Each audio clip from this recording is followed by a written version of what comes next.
बिस्मिल्लाहिर्रहमानिर्रहीम।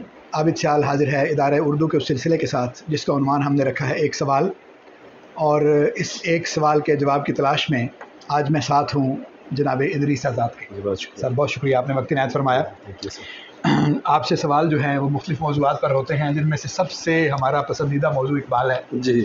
उसके हवाले से हम बहुत सी बातें करते हैं और आपसे पूछते भी हैं। इकबाल के बारे में आपका मौक़िफ़ जो है वो जितना वालेहाना है उतना ही रैशनल भी होता है। Thank you. तो उसी तनाजुर में एक सवाल सर ये भी है, मैंने एक दफ़ा जलील अली साहब से भी ये पूछा था और भी कुछ दोस्तों से मेरा इरादा है कि ये इसको तवातुर से पूछना चाहिए ताकि कुछ बातें सामने आएँ इकबाल के बारे में, या इकबाल की वैलिडिटी के बारे में, असर हाज़िर में इकबाल की मानवियत, इकबाल का मुआसिर दुनिया में पैगाम और इस तरह के मामलात जब हम डिस्कस करते हैं तो एक इंतहा पर जो लोग हैं वो ये समझते हैं कि इकबाल ने जो कुछ कहा, जो कुछ उसके पास था वो हमेशा रहेगा जी, और उसमें कोई तब्दीली नहीं है और वो हमेशा उसी तरह तरोताज़ा है वगैरह वगैरह, तो मानवी बातें जैसी होती। कुछ लोगों का ख्याल ये है कि इकबाल एक अहद का आदमी था, जब वो अहद गुजर गया तो उसकी बातें, उसके अफकार, उसका बहुत कुछ भी उसके साथ चला गया और अब उसमें से बहुत कुछ जो है वो ख़त्म हो चुका, कुछ नहीं है जो आगे चला।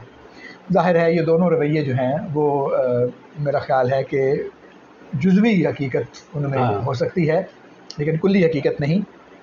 कोई भी फ़िक्र हो, मतलब मज़ाहिब तक में बाज़ चीज़ें ऐसी होती हैं जो अपने ज़माने के लिए होती हैं, बाज़ चीज़ें ऐसी हैं जो अगले ज़माने में आती हैं। इसी तरह फ़िक्रियात के जो मामलात में सब ऐसे ही होता है। तो मेरे ख़्याल में किसी वक्त यानी आपसे मैं किसी वक्त इस पर ये बात करनी चाहिए थी कि रैशनली देखते हुए हम क्या देखते हैं कि इकबाल के पास क्या कुछ है ऐसा फ़िक्र के हिसाब से, फ़न के हिसाब से, उसलूब के एतबार से, जो फ़ी ज़माना भी वैलिड है या जिसमें हमेशगी के कुछ पहलू हैं, और क्या कुछ ऐसा है जो इकबाल के वक्त के साथ पीछे रह गया या इकबाल ने उनसे रुजू कर लिया, या वो बातें जो इकबाल जिनको दुरुस्त समझता था लेकिन अब वो वैलिड नहीं रही। बहुत अच्छा सवाल है और वाकई आपने ठीक कहा कि सारे लोगों से पूछा जाना चाहिए। पहले शॉर्ट आंसर फिर लॉन्ग आंसर। जी, शॉर्ट आंसर ये है कि बिल्कुल ऑब्वियसली बेशुमार ऐसी चीज़ें हैं जो अब फरसूदा हो चुकी हैं और वो इकबाल ने पेश की थी, और आंसर के साथ मैं आगे उनकी मिसालें भी दूंगा। शॉर्ट आंसर ये है कि होता है ऐसा। दूसरा, मैं आपकी इस बात को हम कह रहे हैं आउटडेटेड के माने में। दूसरा, मैं इसकी मिसालें दूंगा।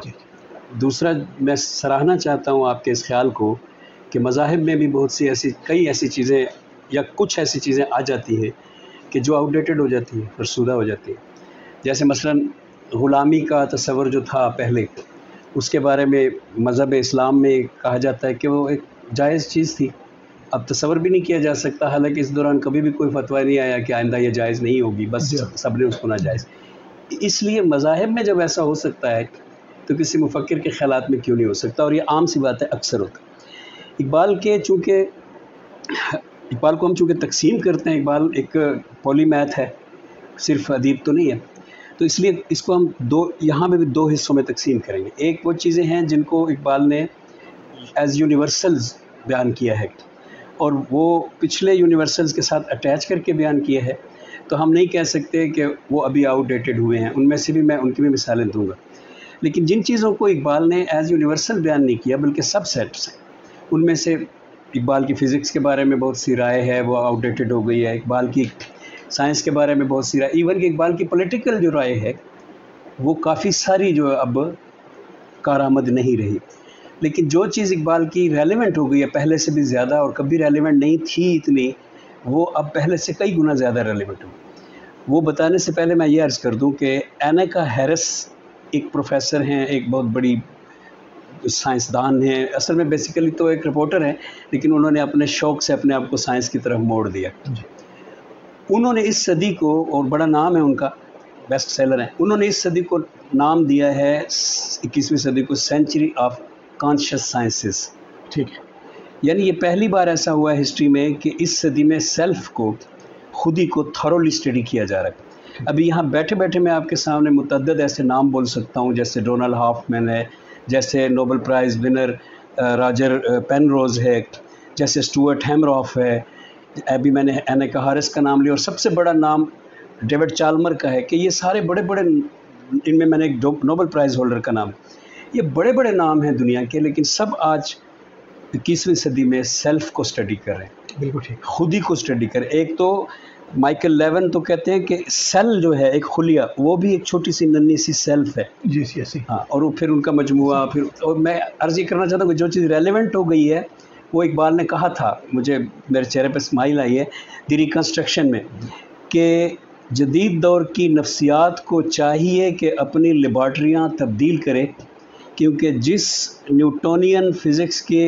अंदर रहते हुए वो नफ्सियात का मुताला करता है, मुमकिन नहीं है। इसके लिए आपको लेबॉर्ट्री बदलनी पड़ेगी। अब वो बदल रहे हैं, ये रेलेवेंस है और पहले से भी बढ़ गई। लेकिन जो चीज़ें मसलन इकबाल ने कहा था क्वांटम फ़िज़िक्स के हवाले से, अशरियों का नज़रिए के हवाले से, जो कुछ उनमें से बहुत कुछ ऐसा जो अब नहीं चल सकता, और बहुत सी बातें ऐसी जो गलत भी उनमें हैं, यानी वो अपोजिट हो गई। तो इसलिए इकबाल ने the reconstruction of religious thought in Islam में ऐसी चीज़ें कही हैं जो अब नहीं चल सकती, लेकिन ऐसी चीज़ें भी कही हैं जो अब ज़्यादा चल रही हैं।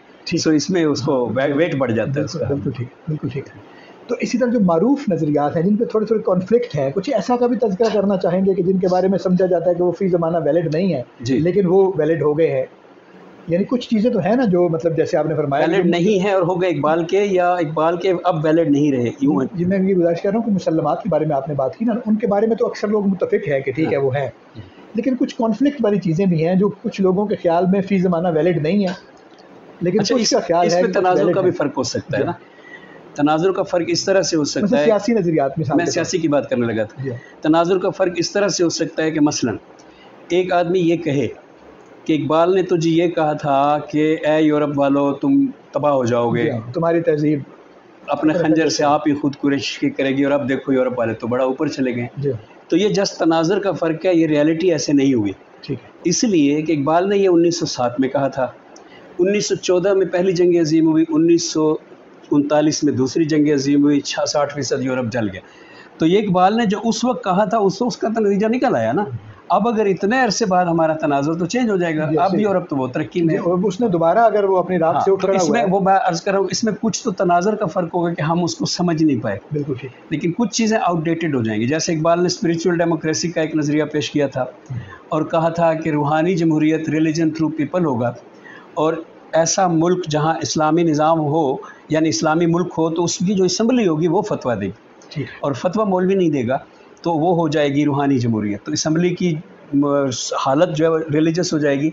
और बैक पे अब इस बात को सिर्फ देख लें, बहुत बड़ी बात करने लगा हूँ मैं, कि मसलन करारदाद मकासद में जो पहली 2 लाइनें लिखी हुई हैं कि इक़्तिदार आला का मालिक अल्लाह होगा, ये सारा स्पिरिचुअल डेमोक्रेसी का ढांचा है, और उस पर अमल करके दिखाया गया है कि 1974 में एक फ़िरके को जो अपने आप को मुसलमान कहता था, असम्बली ने फतवा दे के इस्लाम से खारिज किया। यानी वो जो स्पिरिचुअल डेमोक्रेसी का इकबाल का पूरा पैराडाइम है, उसको आसानी से हम सोच सकते हैं कि क्या वो इस अहद में उस तरह से कोई इस्लामी रियासत, कोई इस्लाम का किला या उसका कोई सेंटर इस्लाम के बारे में सोचने वाला बन सकता है? नहीं। इस तरह से इकबाल का जो नज़रिया कौमियत है, जैसे इकबाल ने कहा कौम मज़हब से है, मज़हब जो नहीं तुम भी नहीं, जज्बे बाहम जो नहीं महफ़िल अंजुम भी नहीं। अब अगर इसको कोई इंटरप्रेट करने लगे तो फिर तो हम कहेंगे कि वो बाकी भी रह सकता है। अगर कोई इंटरप्रेट करके कहे मज़हब से मुराद यहाँ आइडियालॉजी है, और किसी भी वक्त कोई आइडियालॉजी लोगों को इकट्ठा कर सकती है, जैसे कम्युनिज़म ने कर, फिर तो ये बात की रह सकता है। लेकिन अगर यहाँ मज़हब ही रखना है तो आप जानते हैं कि ये अब बाकी नहीं रह सकता, क्योंकि इस वक्त मज़हब का उस तरह से इम्कान बाकी नहीं रहा। ख़ुद इकबाल का अपना 7वां खुतबा इस पर गवाह है, जिसका नाम ही इज़ रिलीजन पॉसिबल है। उसमें उन तमाम इम्कानात को डिस्कस किया गया है जो बाकी नहीं है रह सकते और जो बाकी रह सकते हैं, दोनों की सूरतों। लेकिन ये जो अभी आपने दोनों बातें की, मसलन चले मतलब ज़्यादा तो मुझे पता नहीं है, लेकिन ये जो अभी 2 बातें आपने इस्लामी जमहूरियत वाली, तो ये दोनों तो आपस में मुतज़ाद नहीं है। यानी एक तरफ अगर मज़हब का इम्कान नहीं है या उस तरह से मज़हब का इम्कान नहीं है और वो वैसा मज़हब बाकी नहीं रहा, अगर वो बात दुरुस्त है तो फिर ये जो आप पार्लियामेंट बना रहे हैं, ठीक, वो तो स्पिरिचुअल डेमोक्रेसी वो मजहबी मामले पर ला रहे हैं ना। जी। तो ये दोनों बैक वक्त कैसे? नहीं, वो मज़हब का इम्कान जिस तरह से बाकी रखते हैं उसके अंदर फिर स्पिरिचुअल डेमोक्रेसी को ले आते हैं। ठीक है, बात डीप ना हो इसलिए मैंने अधूरी छोड़ी है। मैं अभी भी डीप नहीं करता, मैं सिर्फ ये अर्ज़ करता हूँ कि इकबाल पस मंज़र में, अपने जहनी पस मंज़र में ये यकीन रखते हैं कि इस्लाम उन मज़ाहिब से बिल्कुल अलग है जो पहले आते रहे, और इसलिए इस्लाम ने आने के बाद मज़हब का एक बहुत बड़ा हिस्सा खुद ही काट दिया है। ٹھیک ہے. یعنی جو پوپ کا حصہ تھا یا مرکزیت مذہب کی اس طرح سے تھی کہ خدا اور بندے کے درمیان ہمیشہ ایک تو میں جو بات کرنے لگا ہوں کہ اقبال کی جن باتوں کو زیادہ ریلیونٹ آج ہم ان میں سے ایک بات میرے ذہن میں بڑی امپورٹنٹ آئی ہے کہ مثلا اقبال کا ختم نبوت کا نظریہ بہت زیادہ ریلیونٹ ہو گیا آج کے دور میں، کیونکہ اس کے اقبال کے ختم نبوت کے نظریے میں ایک بات بڑی کلیئر ہو جاتی ہے کہ اس میں صرف پیغمبر نیا آنے کی گنجائش ختم نہیں ہو رہی، اس کا ادارہ ختم ہو رہا ہے. یعنی اقبال کا ختم نبوت کا نظریہ اقبال کے اپنے الفاظ میں اگر آپ سمجھنے کی کوشش کریں ریکنسٹرکشن میں تو ہمیں یہ بتاتا ہے کہ بندے اور خدا کے درمیان انٹرپریٹیشن کرنے والا بھی نہیں آ سکتا. ٹھیک ہے. جو یہ کہے کہ خدا کے میسج کو میں جو تم میرے سامنے آئے بیٹھے ہو میں تم سے زیادہ سمجھ سکتا ہوں، اور چونکہ میں زیادہ سمجھ سکتا ہوں تو یہ خدا کا قرآن کی آیت کو اگر وہ تشریح کرنا چاہے تو وہ اقبال کی ختم نبوت کی روح سے نہیں شعور اتنا ڈیولپ ہو گیا ہے ان کے درمیان کے آدمی. تو یہی ادارہ کاٹا ہے اس مذہب نے. اقبال نے مطلب اقبال کے موقف کے مطابق یہی ادارہ مذہب نے کاٹ دیا ہے، جس کو ہم مذہبی پیشوائیت کا ادارہ کہتے تھے، جو پوپ کا ادارہ تھا، وہ اقبال نے کاٹ دیا. اب کتنی ریلیونٹ ہو گئی آج کی بات.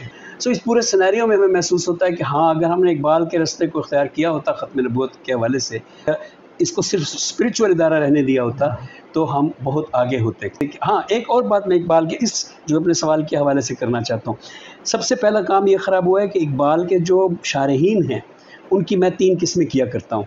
ایک وہ قسم ہے اقبال کے شارحین کی جو اصل میں اقبال کے شارحین نہیں ہیں بلکہ اقبال کے ہم اثر کہہ لیں انہیں. میں کہنا یہ چاہتا ہوں کہ جب شروع میں اقبال کو جو لوگ ریپرزینٹ کرتے ان پر اقبال کا ڈائریکٹ اثر نہیں تھا، ان پر اکبر الہ آبادی کا اثر تھا، ان پہ تحفظ حسین حالی کا اثر تھا، ان پہ اس وقت مولانا ظفر علی خان کا اثر تھا. وہ اس ذہن والے لوگ تھے تو ان کو اقبال سے ہیلپ ملتی تھی، اقبال کے اشعار ان کے خیال کو بیان کرنے میں مدد دیتے تھے. تو وہ اقبال کے فکر کے فلسفے کے شارحین نہیں ہیں. اس زمانے کے لوگوں میں سوائے 1-2 بندے کے خلیفہ عبدالحکیم کے یا سید نذیر نیازی کے ہم اقبال کے اصل شارحین ان کو نہیں کہہ سکتے. یہ گروپ میں اس طرح سے الگ کر دیتا ہوں. دوسرا گروپ ضیاء الحق کے دور میں پیدا ہوا ہے جب ہمیں پاکستان کو اسلام کا قلعہ بنانا مقصود تھا اور ہمیں اقبال کے وہ شعر نکالنے تھے جس سے ہم نے پھر اقبال کا ایک نیا امپریشن دیا کہ بڑا مذہبی ہے. حالانکہ اقبال کا تو آپ نے وہ نظریات اقبال کے جو ریکنسٹرکشن میں وہ پڑھ لیں تو بہت سے لوگوں کا یہ خیال ہے کہ اقبال بالکل عقائد کے حوالے سے تمام مذہبیوں سے مختلف، جنت جہنم کے بارے میں دوسرے تیسرے. سو ان شارٹ یہ ہے کہ اقبال ریلیونٹ ہے ان چیزوں میں جن کو میں بڑے اقبال کا قد بڑا کر رہا ہوں.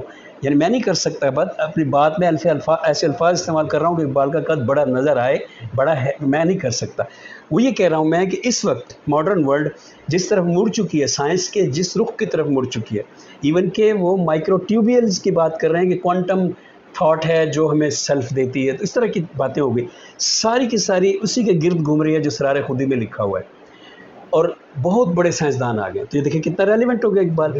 اور اقبال نکال دیا جائے یا ختم ہو گیا یا فرسودہ ہو گیا تو وہ بھی بہت سی چیزیں ہیں جن میں سب سے پہلے تو اقبال نے جو کہا ہے کہ لڑکیاں پڑھ رہی ہیں انگریزی، ڈھونڈ لی قوم نے فلاح کی راہ، یہ ڈرامہ دکھائے گا کیا سین، پردہ اٹھنے کی منتظر ہے نگاہ. کوئی سنے تو اس کو ابھی بھی اقبال پر غصہ آ جائے گا. تو اس طرح کی چیزیں تو فرسودہ ہیں ہی، تو ماننی پڑیں گی. ٹھیک ہے. تو میرا خیال ہے کہ بہت وضاحت کے ساتھ آپ نے یہ بتا دیا کہ یعنی جو جوہر ہے اقبال کا، جن چیزوں میں وہ موجود ہے اور جہاں پر وہ ایک مفکر کے طور پر ہمیں نظر آتا ہے، بالکل، اور تو اس میں زیادہ چیزیں ایسی ہیں جن کی ویلیڈیٹی اب بھی ہے بلکہ ان کی معنویت زیادہ ہو گئی ہے، کچھ کی بہت بڑھ گئی ہے. اور جہاں پر ایسے معاملات پہ جہاں پر اس نے اپنی فکر کو باہر خارجی دنیا میں منطبق کیا، تو چونکہ دنیا بدل گئی ہے تو اس تطبیق میں جو ہے وہ ظاہر ہے کچھ انویلڈ ہونے کی چیزیں بھی ہیں. ایک چھوٹی سی میں اور اس بات ایڈ کرنا چاہتا ہوں. اقبال مشہور ہے ایک حوالے سے کہ اقبال بھی اوریکلز دیتے ہیں، پیشگوئیاں دیتے ہیں، پیشنگوئیاں دیتے ہیں. اس حوالے سے بھی اب ہم اس بات کو دیکھ سکتے ہیں کہ کیا یہ اقبال کی جو پیشگوئیاں ہمیں پتہ ہیں کہ تھیں، ان کی ویلیڈیٹی کو یا ان کی ریلیونس کو اگر ہم اب چیک کریں گے. میں ایک کی بات کروں گا یا 2 کی، بہت سی ہیں اقبال تم اوریکل میں مشہور ہے نا، تو میں 1-2 کی بات کروں گا کہ کیا وہ اب اس دور میں جب ہم ان کو دیکھتے ہیں تو ہمیں اس بات کا اندازہ ہوگا کہ اس کا ریلیونس ہوا تو پیشگوئی موجود ہوگی، نہ ہوا تو پیشگوئی بیکار ہو چکی ہوگی. اقبال نے پیام مشرق کے دیباچے میں لکھا ہے کلیئر الفاظ میں ویوڈ کہ یورپ اور امریکہ میں یہ ہو جائے گا، یعنی پیشگوئی ہے کہ یورپ جس رستے پر جا رہا ہے عین ممکن ہے کہ اس میں اجمیت در آئے اور یہاں اجمیت سے مراد اقبال کی حافظ شیراز کے کلام کے نتیجے میں پیدا ہونے والی چیز ہے، یعنی جس سے قوم مردہ ہوتی ہے۔ تو اقبال نے پیام مشرق کے دیباچے میں لکھا ہے کہ ایسا ہو جائے گا کہ یورپ میں اجمیت در آئے گی، لیکن امریکہ، نام لکھا ہوا وہاں، امریکہ میں نہیں در آئے گی۔ پھر اقبال نے اس کے بیک میں بتایا اس لیے کیونکہ امریکہ کا پس منظر جو ہے بڑا وائبرنٹ ہے، بڑا وائلنٹ ہے، بڑا جوشیلا ہے، اور یہ اب آہستہ آہستہ مرتے جا رہے ہیں یورپ والے۔ اب یہ بات تو اس اقبال نے پیام مشرق کے دیباچے میں کہی، کب کی پرانی بات تھی، 1922 ہے، غلط پتہ نہیں صحیح مجھے، 1936 ہے، ذہن سے نکل گئی ڈیٹ میں۔ لیکن اب دیکھیں کہ ابھی اسی سال کا منظر نامہ کہ یورپ اور امریکہ دونوں میں سے یورپ کی پوزیشن یہ ہے کہ وہ اس بات سے ڈر رہا ہے کہ روس ہم پر حملہ کر دے گا اور پورے یورپ کو خراب کر دے گا، ختم کر دے گا، اور اس لیے وہ امریکہ سے مدد مانگتا ہے، اور امریکہ اس کے مقابلے میں نخرے کرتا ہے۔ آپ نے ڈونلڈ ٹرمپ کا وہ دیکھا ہوگا سین جو یوکرین کے صدر کے ساتھ، اور وہ کہتا ہے کہ میں اب اس مقام پہ کھڑا ہوں کہ میری منتیں کرو۔ تو یہ دیکھیں وہ منظر نامہ جو اقبال نے نقشہ کھینچا ہے کہ یورپ اتنا بڑا تھا کبھی، اور وہ کیسے اب ہو گیا ہے کہ اس امریکہ سے دور سے مدد مانگ رہا ہے، اتنے زیادہ ممالک ہو کے بھی وہ ڈر رہا ہے، اور امریکہ نہیں ڈر رہا۔ میں کہنا یہ چاہ رہا تھا کہ جس طرح سے الفاظ استعمال کیے اقبال نے، اس طرح کے رزلٹ ہم اس وقت دیکھ رہے ہیں، ہاں ہو بہو۔ سو اس طرح کی چیزیں ہیں جو باقی ہیں، اور اقبال نے اس وقت بھی کہا تھا کہ میں دیکھ رہا ہوں۔ لیکن جو چیزیں میں نے پہلے عرض کی کہ ختم ہو گئی ہیں، وہ ختم ہو گئی ہیں۔